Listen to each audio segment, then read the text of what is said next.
Can love be a business strategy? Find out on today's episode of The Genetics of Leadership.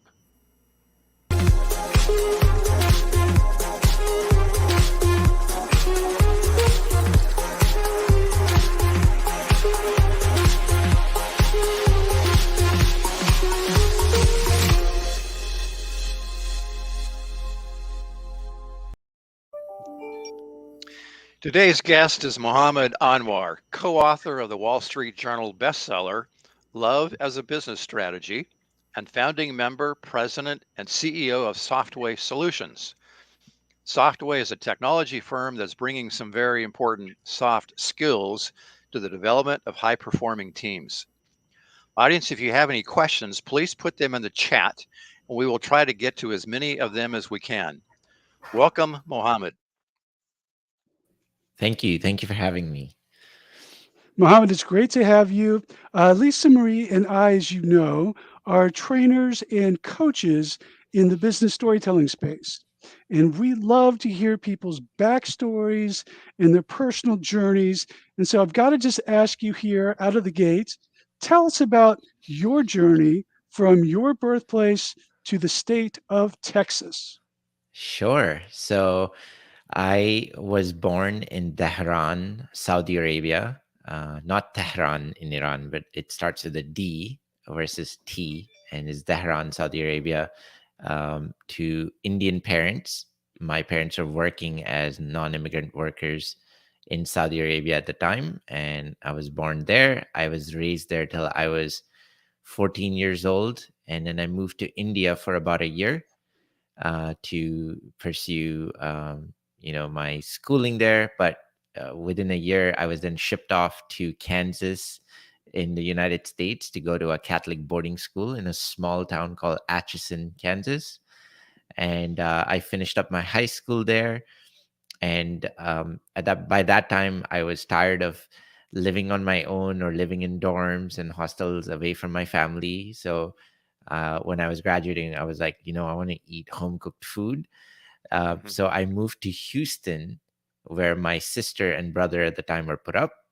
And I moved in with my sister and stayed close to family and decided to go to University of Houston. So that's where that's how I ended up in Texas, all the way from Saudi Arabia. Wow, it's quite a mapping exercise there. That's pretty cool. Okay, so you ended up at the University of Houston, go Cougars, Thank you. and then you started a company while you were still in college. There's no way I could have possibly done that. Talk to us about that. How did that come about? How did that happen? Sure. So while I was in college pursuing my computer science degree, I was looking for jobs during my junior year, like internships, jobs, and so forth.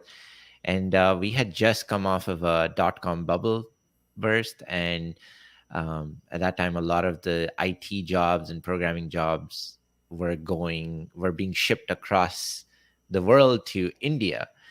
And whenever I would try to look for job opportunities and so forth, it was very like less available. And at that point in time, I debated, does this mean I have to go back to India to become a developer myself? Because it looks like there are more job openings back home in India, which I consider home because of my ethnicity and my parents. Sure. And at that point in time, I was speaking to my brother, who was based out of Bangalore, India, working for IBM there. And we came up with the idea of, hey, why not start a software company where I can get the customers here and we could utilize our geographical roots in India and hire developers in India and start a business. So that gave birth to Softway in April of 2003, while I was still in my senior year, where we started the company. And that's what gave birth to Softway as a company. Okay. Wow. Is your brother still part of the company?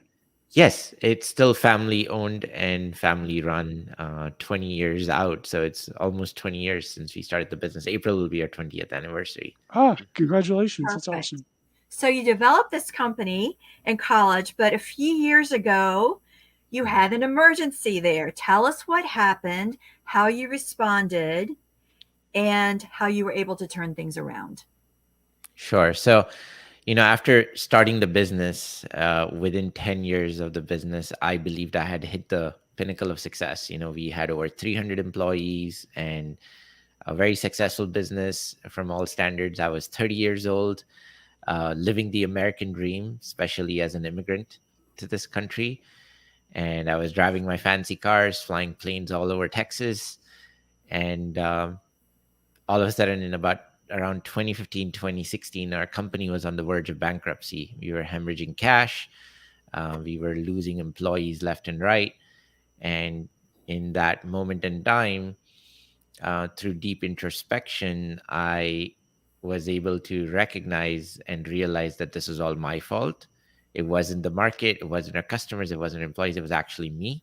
As a leader, as a CEO of our company, my selfish attitude, my desire for greed had created a toxic workplace environment. And as a result of that, our people weren't putting their heart into the work they were doing, and we were losing employees, losing clients, losing projects, and almost about to shut our door down. But fortunately for me, that realization came by way of a football game at the University of Houston in November 14th of 2015. And just to give you context, uh, 2 weeks before, I had laid off 100 employees. Wow. And at that moment in time, I call that our darkest day in our history. And I had lost all my hope. I had lost all my confidence. I really had no idea if I was going to be able to run the company any longer, if our doors would be open even for a month. And I had lost confidence in myself as a CEO. But 2 weeks later, when I had this opportunity to go to the football game, I was given these tickets by a customer and I decided to go with my brother. I looked forward to it. I was excited. I wanted a distraction from my day to day with the low point in the life that I was going through at the moment in time. So at this game, I was excited also because it was our 10th game and possibly our 10th victory. And we were 9-0 that season and we were going on the Cinderella journey. And I was very inspired and looking forward to the game. Going into the game, unfortunately, we were losing, going to the fourth quarter by 20 points. And ESPN Game Tracker predicted we had 0.1% chance to win that night. Do you And I remember was who really, who are you playing? I'm sorry. we Who are you were playing? playing the University of Memphis Tigers, Okay. and they were ranked 21 at the time, and we were ranked 25 at the time. Okay. And so it was a first ranked game. And so going into the fourth quarter, seeing us lose with 20 points, I got very disappointed. I contemplated leaving the stadium, but something inside me told me, stay back, stay there till the end. I'm glad I did because we ended up winning that night, a comeback victory by a point, 35 to 34, with less than 30 seconds left. And so at that moment in time, I got really excited, rejuvenated, and I started to see softly through the eyes of the Houston Cougar football team. I started to envision our own fourth quarter financial comeback. And so I went back home, ready to fight it out, ready to not give up. And Monday morning, showed up to work, logged onto Facebook Live to see then coach Tom Herman, who was a rookie head coach at the time, speak to the press conference. And I was really inspired by how he had turned around the program. And and in that moment in time, one of the reporters asked him what had led to the resilience and that comeback victory. And it was what he said that changed the course of my life. He said it was love. It was the love and support that those players had on the field that led them to win that night. In fact, he began to explain this is not love you, dog, love you, bro kind of love. This is genuine, you have my heart in your hand kind of love. And it's that kind of love that really wins championships. And you can't have a team with all-star players and not love one another and go win championships. But you need to have a team that loves one another, supports one another, goes on the field not to fight for themselves, but fight for one another. That's how you win championships. So when I heard that, I was, first of all, my brain was just exploding because I never expected that answer. And deep down, I started to be introspective and ask myself, do I love my team? Do I care for my team the way Coach Herman is describing it? And the resounding answer that kept coming back to me was, no, I don't. And that from that moment in time, I committed to myself to strive to be an empathetic, trusting, and vulnerable leader that creates a circle of safety where we empower our team to learn, grow, make mistakes, forgive one another, thereby creating an environment of resilience and belonging. And that journey over the course of 3 years led us to not just surviving, but thriving, so much so that we tripled our revenue with less people. We improved our EBITDA margins by almost 42%. And our attrition went down from 30% to 12%. Our client retention went up from 60% to 90%. And soon our customers started to notice how our transformation was having an impact on the quality of work we were doing for them, and that they enjoyed coming to our meetings more than their own internal meetings. And next thing you know, they're asking us, hey, can you help us with our culture? We saw what you went through. We love the quality of work and the services you bring. We would love to see some of that in our own walls. Could you help us? At that moment, and at first we're like, no, that's not what we do. We're a technology and communications company. We don't do culture. But they insisted that we try it out because they trusted us, and said that the other incumbents in the space hadn't succeeded in changing leadership behaviors, but we trust you that I think you guys can do something. So we ended up doing a pilot, and the next thing you know, we're traveling the world, training leaders from 46 different countries at 10 different locations on the world, and training about 1,400 leaders. And that's when we found our new calling and our new purpose. Hey, we need to help bring back humanity to the workplace, and we're going to do that through love. And that's what gave birth to Love as a Business Strategy. Wow, that's incredible, Dan. I know you have a question, but so Mohammed, one thing we talk about in our business is keeping the human in human enterprise. So we feel some simpatico with you. Coach Herman, does he know about this? I have no idea, but I have a whole section in the book at the end with, what do you say, the recognitions and acknowledgments. And I have a whole letter to him, which I hope he will read one day to know how his philosophy not just helped us, get University of Houston back on the map, but also it impacted this small little company, saved our company, but then also we are now spreading this message to thousands of people around the world, who are starting to see that this culture of love is also applicable in the workplace and not just in the locker room or sports teams. Oh, that's cool. It's awesome. All right, so someone's got to send this to Coach. Yes, Right? I've been trying to get hold of him somehow. I think I feel inspired. If we can get a hold of him, we'll do another show and we'll have both of you on. Let's do it. Okay, Can we Dan. do it in person if we do that show? That'd be even better. Yeah. Seriously, I'm on it. I am on it. That'd be great. So, Mo, there's a number of words that we use in our lexicon of business terms. I'm going to give you 5 of them, one at a time. And I want you to explain to our audience how love is the pathway to this particular word. So the first one is empowerment. We talk a lot about empowering employees. Tell us how love is a pathway to empowerment. Sure. So the first thing is I have to explain how empowerment is misunderstood with delegation. So I want to first clear that up. Delegating work to someone is not empowerment, because at that point in time, it's coming from a place of authority. It's coming from a place of like, get this done. This is your job. And also it comes from a place of like, I don't have time for this. Can you take it? So sometimes leaders might think that delegation is empowerment, but empowerment is genuinely coming from a place of love, because you trust someone to do something that they have never done before. And you trust their intent so much so that you believe that they're going to figure it out, and you give them all the tools, the resources, and support to see them succeed. You set them up for success. And when you empower someone from that place of vulnerable trust, where you trust their intent despite not having done it in the past, that is when the people taking on this empowerment feel what we call the power of empowerment. They're going out there to do what has been tasked of them, not from a place of fear or a place of like, this is just my job, but from a place of love where they're like, hey, this person, my boss, my colleague, has empowered me and entrusted me in a way, despite me not having that experience or demonstrating my expertise in this area.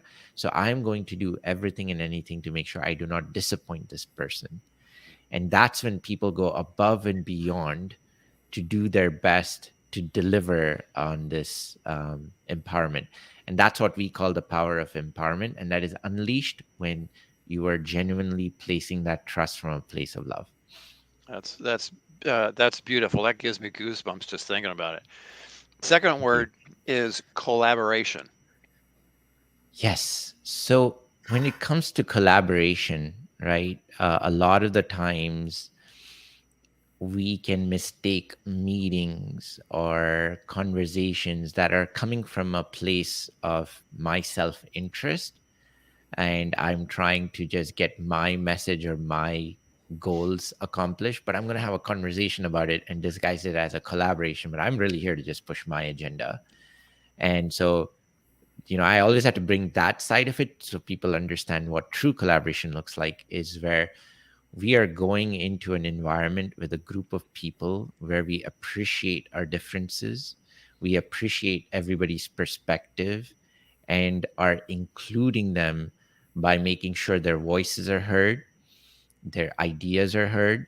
We are not going to judge them. We are not going to ridicule them if an idea doesn't appeal to you, but we are validating anything and everything that they bring to the table, good or bad, and appreciating the courage that people bring in that collaborative environment while making space for them to ensure that we are reaching a solution that is going to be truly inclusive and more than likely the most innovative solution, and embracing everyone along the way and getting their buy-in to achieve the outcomes we desire. And that's true collaboration can only come when we look for the good in others, when we appreciate our differences and are able to make space for everyone. And that can only happen when we love one another, where we respect them for who they are and not like them because they remind us of ourselves, or they like football and I like football, so let's get along and collaborate. But really, it's coming from a place of, you like soccer, I like American football, and I appreciate that about you. I want to hear your ideas. And you use the word in there, courage. Yes. It takes courage, it seems to me, to hear the perspective of someone else, that in fact my idea might not be the best one.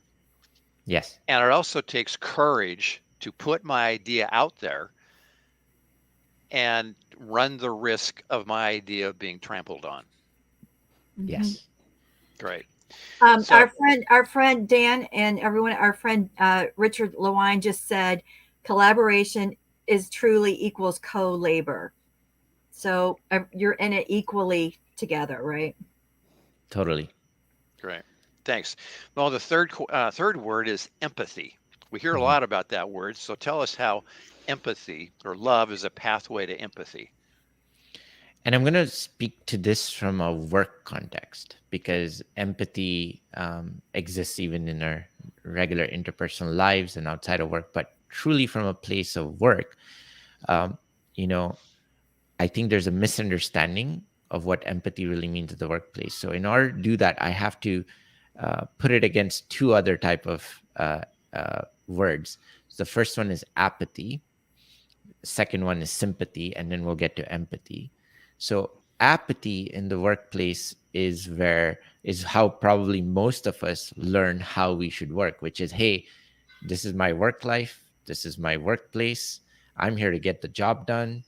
Save your issues for your tissues, bring your problems, keep it with your mama, but don't bring it to me. I'm here to get the work done, and that's all I need to get done.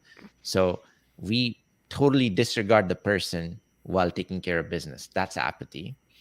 And then sympathy is the total opposite side of the swing, which we fell into the trap of when we first got on this journey. We thought we were being empathetic, but technically we were being sympathetic, which is where we take care of the person while disregarding the business.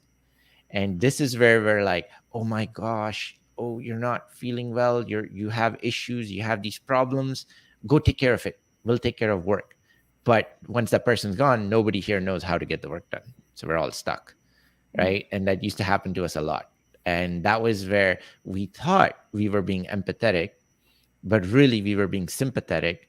And that actually was hurting our business outcomes as well. And a lot of people mistake sympathy for empathy, and they're like, oh my gosh, we need to care for the person. Yes, absolutely, but the work still got to get done. And that's where we found the middle ground, which is empathy in the workplace. Is you're taking care of the person in context of the business. So now you are being empathetic to the co-workers situations, but instead of saying don't worry about it, you're like, oh, I understand you have this doctor's appointment or you got to go pick up your kids, totally hear you, feel you.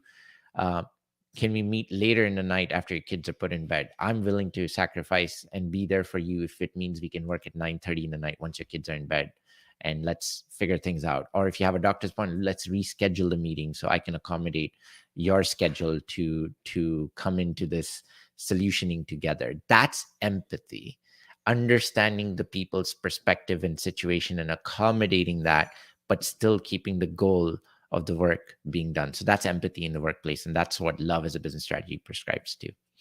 That's fabulous. Love that perspective. And I hear organizations all the time struggling with that tension between sympathy and empathy, and not really knowing which direction to go. So that's a great perspective. The fourth one is recognition. Yes. So in terms of recognition, again, I like to juxtapose with like how things might be experienced. Mhm, It's become a process mhm, more so than um, a genuine form of recognition, right? It's like, oh, employee of the month or mhm, so and so contributor of the thing. And it's just really become a process like, oh my gosh, we just got to find an employee of the month to get it over with. So let's get it mhm. done. Yep. And while I think there is good intent with those initiatives, the genuinity and the authenticity when it comes to recognition is missing, because it just becomes a process and not from a place of true love and care for the person. And so even the process will prescribe we only need to have one employee of the month. And that in itself is like, how is that loving if the whole team came together to get the work done and we're having to now pick one person? Mhm, Like mhm, that, like, so there are a lot of systems like that with recognition and so forth that are more process driven, put into place with good intent, but the authentic, genuine ability to recognize people should come organically in real time in every opportunity that there is uh, good work, good ethics, hard work, smart work, wise work, all of it being done deserves recognition.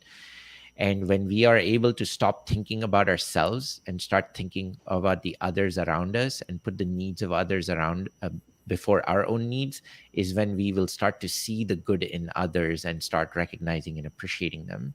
Many times in the workplace, there's such a competitive environment because of performance reviews and ranking systems and everything that are put into play, that we're far more busy trying to put other people's work down so that we look good, instead of really appreciating others' work without fear of making ourselves look down, right?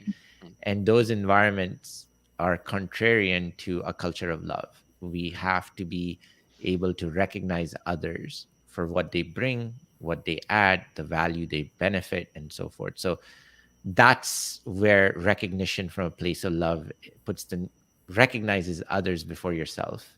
And being able to do that comes from a place of love. Right. So, Mohammed, how do you practically do that at Softway Solutions? Yes. So at Software, first of all, I want to clarify. I think I failed to do this earlier up top, that there is this misunderstanding that love is a soft word or it's all about being nice and you can get Mhm, trampled over and so forth.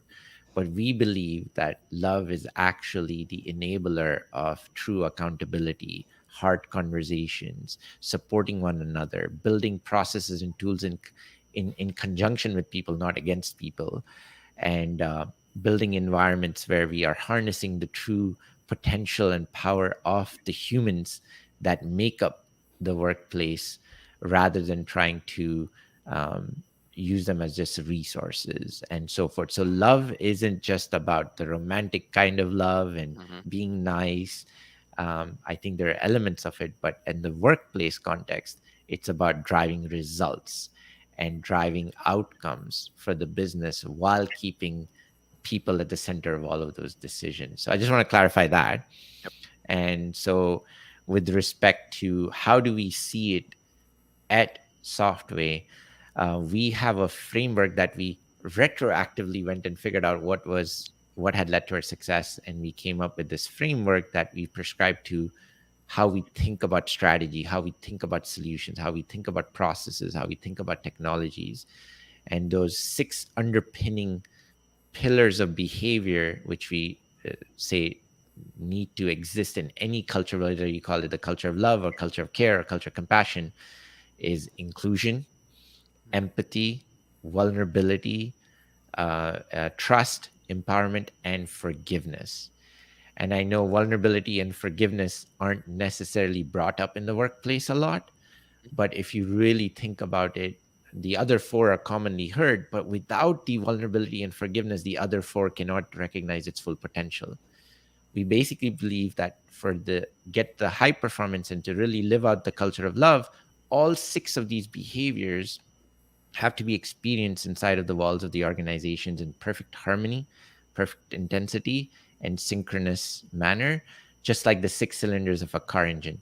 They have to fire at the right time in perfect harmony, perfect intensity to produce maximum performance of the engine.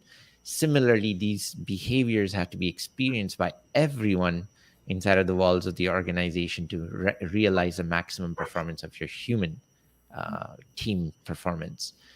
And so in our company, we try to live out these behaviors. And really, vulnerability and forgiveness were the missing pieces for the longest time. Where in vulnerability in the workplace context, we talk about is not sharing your deepest, darkest secrets, but just being able to say, you know what, I messed up. I apologize. I take ownership. And yet, it is the hardest thing Hmm. for anyone to accomplish because of, you know, us as humans. We are not perfect.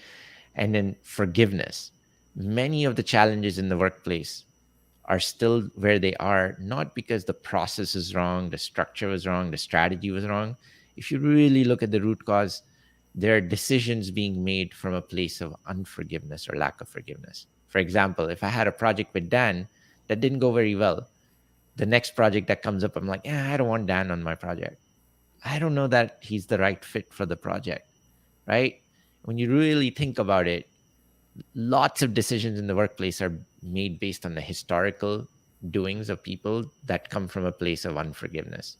They're like, last time I worked with Douglas, I was hurt. He didn't deliver on Me time, so I too. don't want him on Yeah. my project. So we come with these conclusions, and we become the biggest. Our unforgiveness becomes the biggest impediment in the path of the organizational success, because our decisions are so rooted in unforgiveness of past behaviors, past interactions, past results from people, that we don't even want to give them a chance. Mhm. And then And as they a end up result, our being companies never grow. sort of really partially informed decisions. They're not wholly informed, and you can, adversely impact competitiveness. You can adversely impact innovation. There's so many things that can happen if you sort of take this partial view, and I think you're advocating like a more holistic view. Like you look at Dan as a person, and you look at his track record. That's one mistake out of a thousand really good things. So why would you hold that against him? That's probably not a good business decision. Agreed, but the reality is sometimes there is personal hurt Yep. that is involved in, we unintentionally or intentionally hurt each other. We're human. We do that Yep. outside of work, inside of work. It just happens. Hmm. But what really is important is that we learn to forgive one another and seek that forgiveness. But where there's no vulnerability, you're never going to get to a place of seeking forgiveness or admitting to mistakes, which then leads to an environment of this cyclical unforgiveness brewing and building. And that's how politics start. That's how teams don't Yeah. work well with each other, because one leader had a bad incident with another leader, so those two teams don't get along anymore. It's also inherited and it just passes on department to department, team to team, and it just creates so much inefficiencies in the workplace that the only way that we can overcome this is if we operate from a place of love. Because if we must learn to forgive, we have to learn to love. And when we love one another for the goodness of each other, it becomes easy to forgive for even that hurt that is caused, because we are going to hurt each other. That's just going to Yep. be nature of us humans working with each other. It's So those are nature. the angles to go around. Yeah. Mohammed, the last word is really not a word; it's more of an idea or a concept that's Mhm. we hear a lot.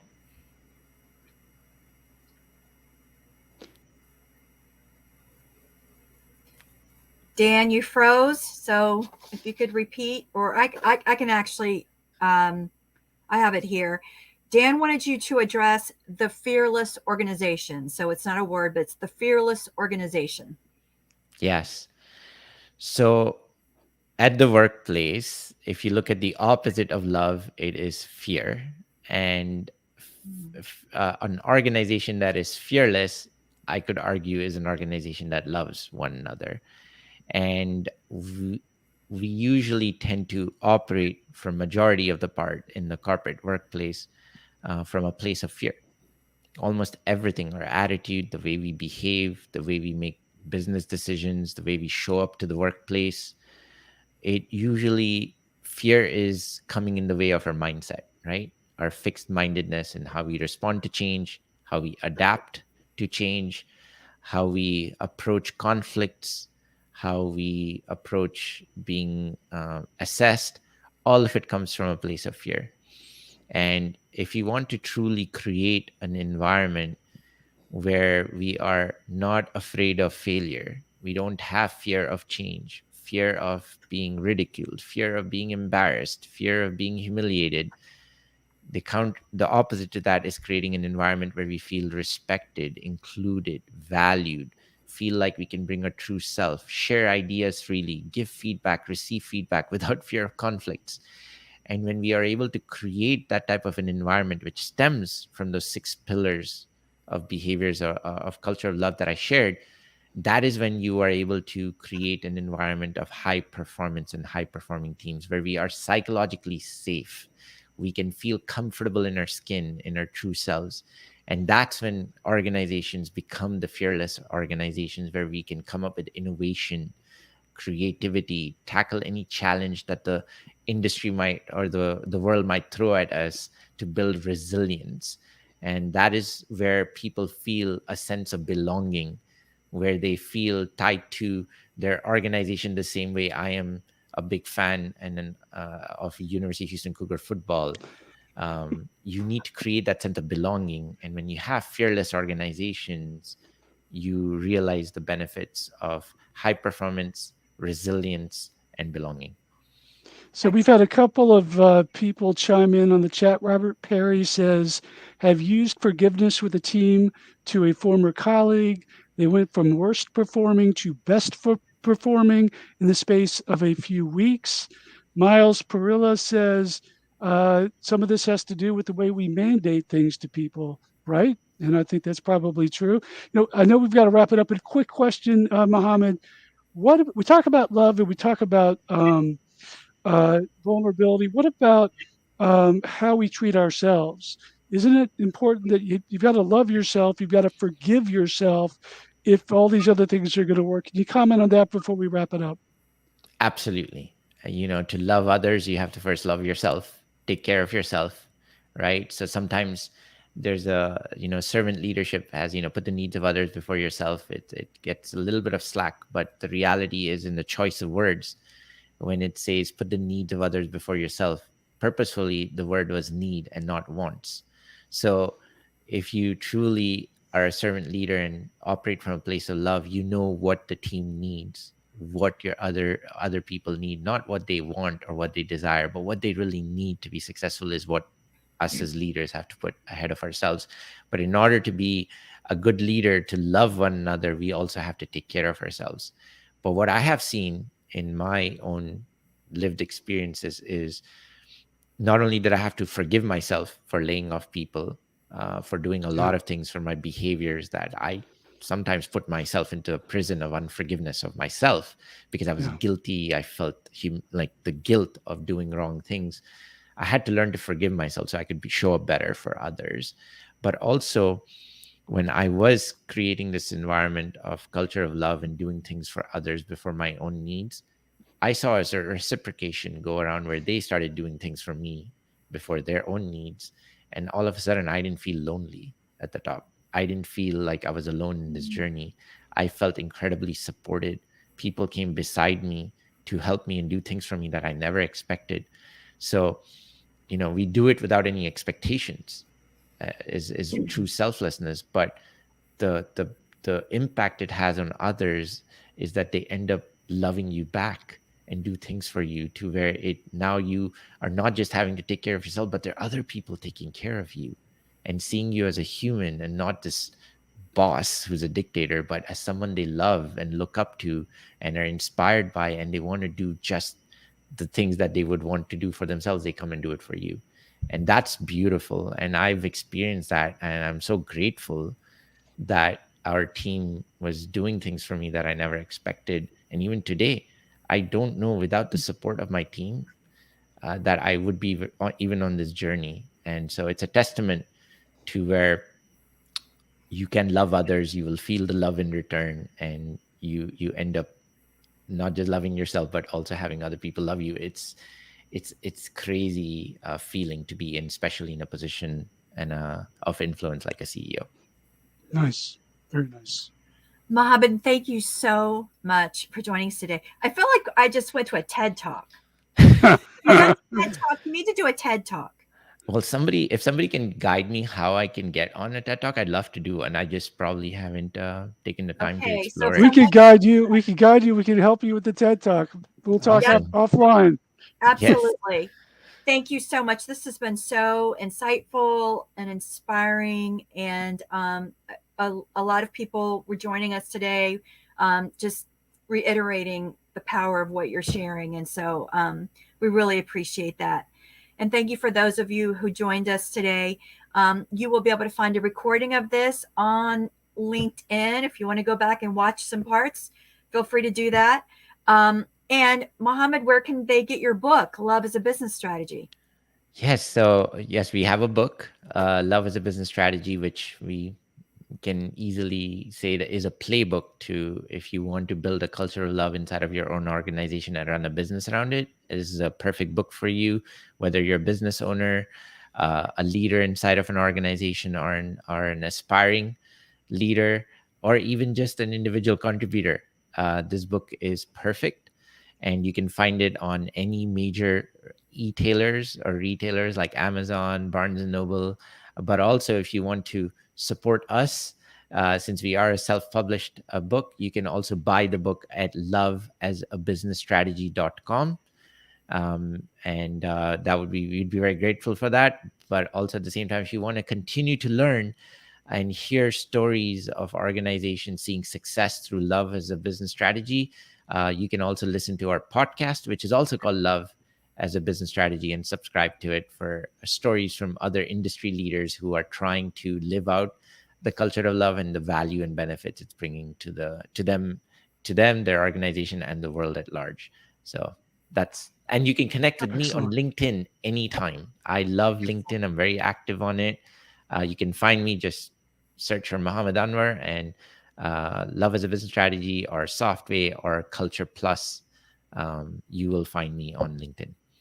Excellent. Awesome. Thank you so much. And I'm sorry, it looks like we lost Dan due to some technical issues, but I'm thankful he was with us for most of this interview. Thank you, everyone. And until next time, stay well. Thank you.